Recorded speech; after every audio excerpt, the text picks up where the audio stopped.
in the topic complex numbers, which is called as de Moivre's theorem. Actually, it is related with powers of a complex number, the statement of which is, if n is any real number, the values or one of the value of cos theta plus I sin theta raised to n is cos n theta plus I sin n theta.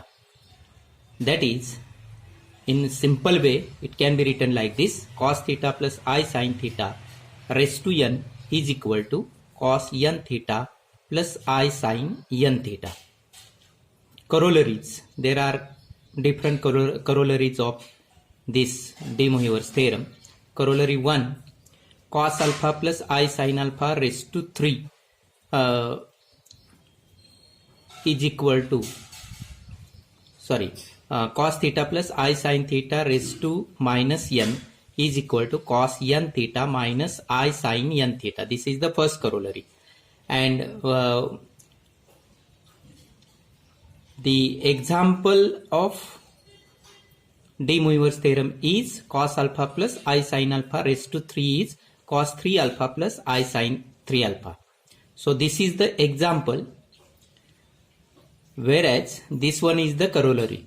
Cos theta plus I sin theta raised to minus n is equal to cos, that minus n multiplied by theta, cos of minus n theta plus I sin of minus n theta. But sin of minus is minus sin, and therefore ultimately we will get the corollary as cos theta plus I sin theta raised to minus n is equal to cos n theta minus I sin n theta.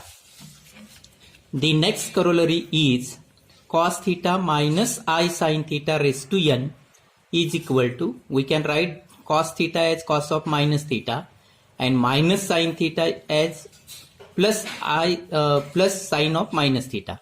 So cos theta minus I sin theta we can write as cos of minus theta plus I sin of minus theta. So raised to n. Then this n becomes the multiplying factor, cos of minus n theta plus I sin of minus n theta, and ultimately using the rule or result in the trigonometry, it gives cos n theta minus I sin n theta. Corollary 3, cos theta minus I sin theta raised to minus n. So both the signs are negative, then the in between sign becomes positive. Same thing, cos n theta plus I sin n theta. Again the same corollary. The next corollary is cos m theta minus I sin m theta raised to n is equal to cos of m n theta plus I sin of m n theta. Actually it is cos m theta minus I sin m theta raised to n. Then this becomes cos m theta plus I sin m theta raised to minus n, and that becomes cos m n theta plus I sin m n theta. But be careful, these are not true. Sin theta plus I cos theta raised to n, it is not equal to sin n theta plus I cos n theta. See here, you have to have cos theta at first and then sin theta. Cos theta plus I sin theta. Instead, if it is sin theta plus I cos theta, then the law or the statement will not true. Cos theta plus I sin alpha raised to n, it is also not equal to cos n theta plus I sin n alpha. Why? Here the angle is theta and here the angle is alpha. So for de Moivre's, if it is theta, angle is theta here, then it must be theta here. No change in the angle. Then and then only this de Moivre's theorem holds good. Then sin theta plus I cos, if it is like this, sin theta plus I cos theta raised to n, then we can make it using our trigonometric result, cos of pi by 2 minus theta, that is sin theta, and sin of pi by 2 minus theta, that is cos theta. Same thing we can write like this in terms of cos at first and sin at second. So raised to n, then cos of n pi by 2 minus n theta plus I sin n pi by 2 minus n theta. Some examples, very simple examples, and one must try to solve this. What is the example? Simplify. Using de Moivre's theorem, simplify. Cos 2 theta plus I sin 2 theta into cos theta minus I sin theta raised to 4 divided by cos 3 theta minus I sin 3 theta raised to 2 cos 5 theta plus I sin 5 theta raised to minus 3. So what we have to do in such type of examples? Express each and every bracket in terms of cos theta plus I sin theta raised to something. So that something depends on this multiplying factor or this power, etc. So we take the first bracket in the numerator, cos 2 theta plus I sin 2 theta.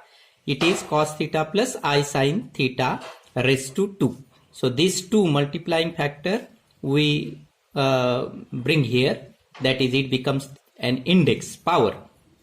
Then second bracket, cos theta minus I sin theta raised to 4. It is nothing but cos theta plus I sin theta raised to minus 4. Because it is minus, and our de Moivre's theorem does not permit if it is minus. So to make it plus, what we do? We make the we change the sign of 4, and then we are doing like this: cos theta minus I sin theta raised to 4. That is cos theta plus I sin theta raised to minus 4. The same thing, cos 3 theta minus I sin 3 theta raised to 2. That is cos theta plus I sin theta raised to minus 6. Cos 5 theta plus I sin 5 theta raised to minus 3. That is cos theta plus I sin theta. Raised to 3. It is not minus 3, it is 3. In this example, it is wrong. Cos theta plus I sin theta raised to 15. So ultimately, what we will get, therefore, our given expression, write the expression once again, and it becomes like this: cos theta plus I sin theta raised to, if it is minus 3, I will repeat,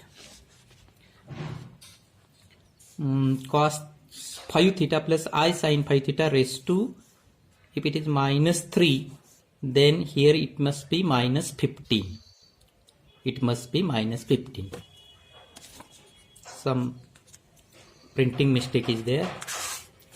And then we write all these things like this: cos theta plus I sin theta raised to, what we are getting, minus 11, using law of indices. And therefore it is ultimately cos 11 theta minus I sin 11 theta. The next example, exactly similar: cos 5 theta minus I sin 5 theta raised to that 2 by 3 raised to 3, etc.